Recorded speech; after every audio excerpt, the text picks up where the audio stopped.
প্রিয় দর্শক, সাজ্জাদ কাদিরের শুভেচ্ছা নিন। এই মুহূর্তে আপনাদের সামনে কথা বলবো একটি চমকপ্রদ তথ্য নিয়ে। তথ্য বা ঘটনা হলো যে বিষয় হলো, আমি বিষয়ের শিরোনামটা যদি এভাবে বলি যে যেভাবে বাঁচিয়ে দিলেন বাংলাদেশ এবং বাংলাদেশের সংবিধানকে মহামান্য রাষ্ট্রপতি মোহাম্মদ শাহাবুদ্দিন। বিগত 1.5 বছরে বঙ্গভবনের ঘটনাগুলো আমি নিজেও ব্যক্তিগতভাবে জানতাম।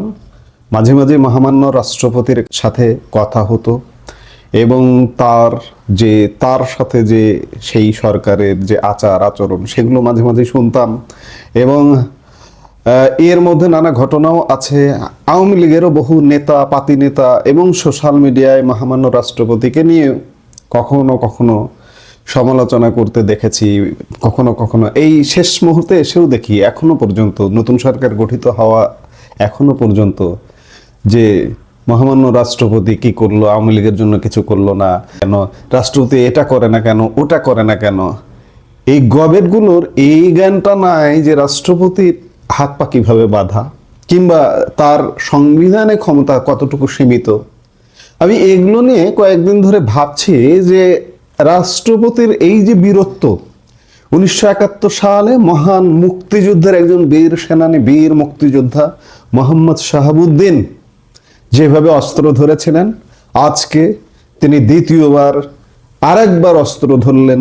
তার ভূমিকার মাধ্যমে বাংলাদেশকে বাঁচিয়ে দিলেন, বাংলাদেশের সংবিধানকে বাঁচিয়ে দিলেন।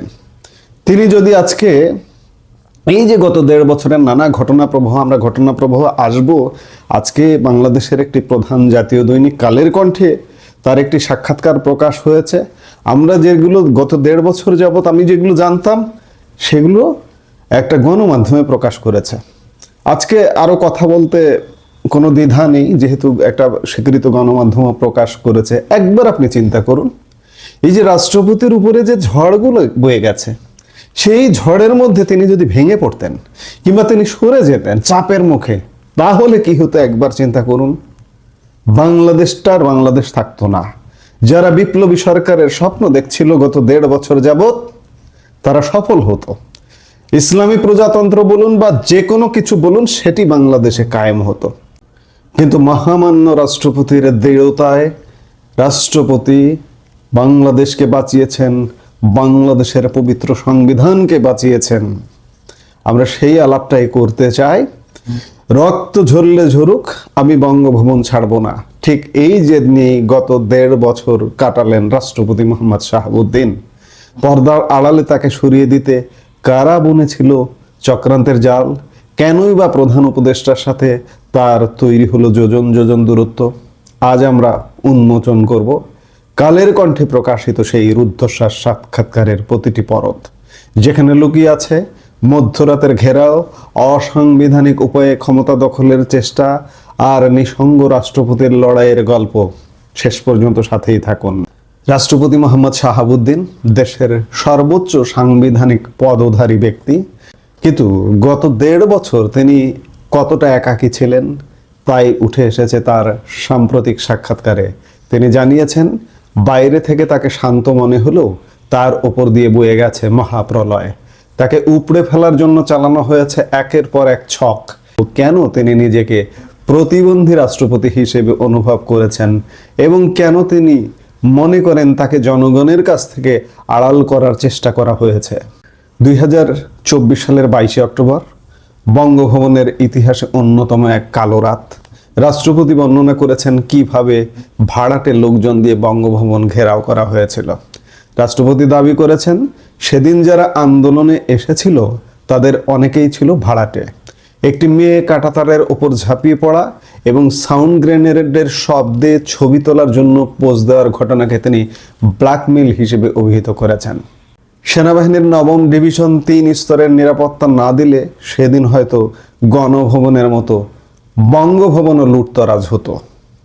রাত 12টায় সেই সময়ের তথ্য উপদেষ্টা ছাত্রদের প্রতিনিধি নাহিদ ইসলামের ফোন আসে এবং ওরা আমাদের লোক না বলে দায় এড়ানোর চেষ্টা পরিস্থিতিকে আরো রহস্যময় করে তোলে।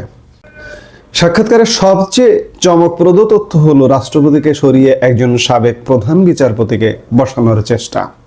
রাষ্ট্রপতি সরাসরি অভিযোগ করেছেন অন্তর্বর্তী সরকারের একজন উপদেষ্টা একজন বিচারপতির কাছে গিয়েছিলেন তাকে রাষ্ট্রপতি পদে বসার প্রস্তাব নিয়ে। আমরা কিন্তু এই বিষয়গুলো নিয়ে আলাপ করেছি। এই উদ্ভূত পরিস্থিতি যখন ঘটনা ঘটেছিল, এই উপদেষ্টার নাম রাষ্ট্রপতি বলেননি, আমি বলছি। সেই সময় বলেছিলাম এই যে আসিফ নজরুল এখনো দেশে আছে, একে ধরে বিচারের আওতায় আনতে হবে, আনা উচিত বিএনপি সরকারের।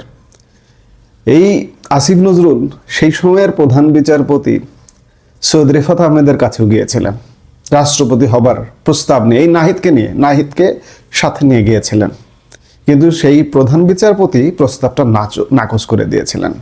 সেই বিচারপতি সাংবিধানিক নৈতিকতা মেনে সেই প্রস্তাব প্রত্যাখ্যান করেন। তিনি স্পষ্ট জানিয়ে দেন একজন রাষ্ট্রপতিকে অসাংবিধানিকভাবে সরিয়ে তিনি এই চেয়ারে বসবেন না।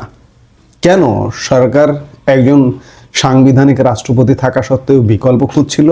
এটি কি সাংবিধানিক শূন্যতা সৃষ্টির কোনো পায়তারা ছিল? যখন চারপাশ থেকে রাষ্ট্রপতির পদত্যাগ দাবি উঠছিল, তখন অদ্ভুতভাবে তার পাশে দাঁড়িয়েছিল আজকের ক্ষমতাসীন বিএনপি। রাষ্ট্রপতি তারেক রহমানকে অত্যন্ত আন্তরিক হিসেবে উল্লেখ করেছেন কালের কণ্ঠের এই সাক্ষাৎকারে। তিনি স্বীকার করেছেন বিএনপির শীর্ষ নেতৃত্বের দৃঢ় অবস্থানের কারণে তাকে অপসারণের ষড়যন্ত্র সফল হয়নি। বিএনপি বারবার বলেছে তারা অসাংবিধানিক উপায়ে ক্ষমতার পরিবর্তন চায় না। রাষ্ট্রপতির মতে বিএনপির এই স্ট্যান্ড সরকারকে পিছু হটতে বাধ্য করেছিল। ডক্টর ইউনূস এবং রাষ্ট্রপতি শাহাবুদ্দিন, রাষ্ট্রের দুই শীর্ষ ব্যক্তির মধ্যে সম্পর্ক কেমন? রাষ্ট্রপতির বক্তব্যে যা উঠে এসেছে তা রীতিমতো হতাশাজনক।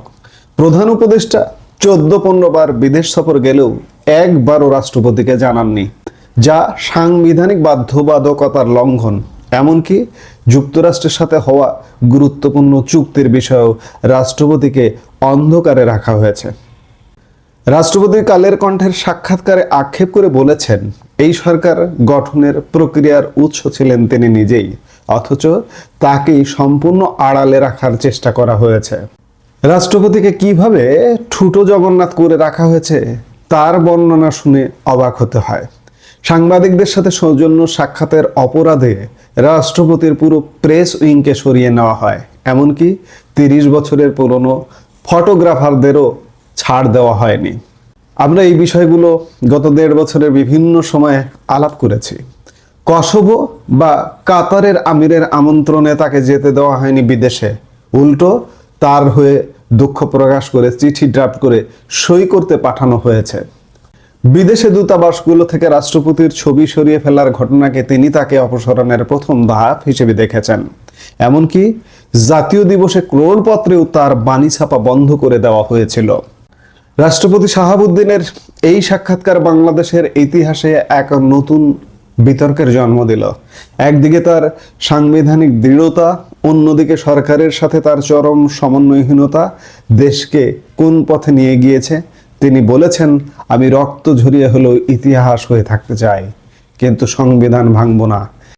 এই সাক্ষাৎকার কি কেবলই একজন রাষ্ট্রপতির সেই সময়ের সরকারের উপর ক্ষোভ, নাকি এই সাক্ষাৎকারটি শুনে পড়ে আপনি কি মনে করেন যে রাষ্ট্রটাকে, বাংলাদেশ রাষ্ট্রটাকে ব্যর্থ করে দেওয়ার চেষ্টা করা হয়েছিল এবং সেই ব্যর্থ করে দেওয়ার চেষ্টাকে ব্যর্থ করে দেওয়ার প্রধান কাণ্ডারি হয়ে উঠেছিলেন মহামান্য রাষ্ট্রপতি এবং তাকে সহায়তা করেছে আজকের ক্ষমতাসীন বিএনপি, তাকে সহায়তা করেছে বাংলাদেশ সেনাবাহিনী, সশস্ত্র বাহিনী, 3 বাহিনী, বিএনপি, সেনাবাহিনী, সশস্ত্র বাহিনীর প্রচেষ্টায় আজকে বাংলাদেশ বেঁচে গেছে এবং প্রধান ভূমিকা পালন করেছেন মহামান্য রাষ্ট্রপতি মোহাম্মদ শাহাবুদ্দিন।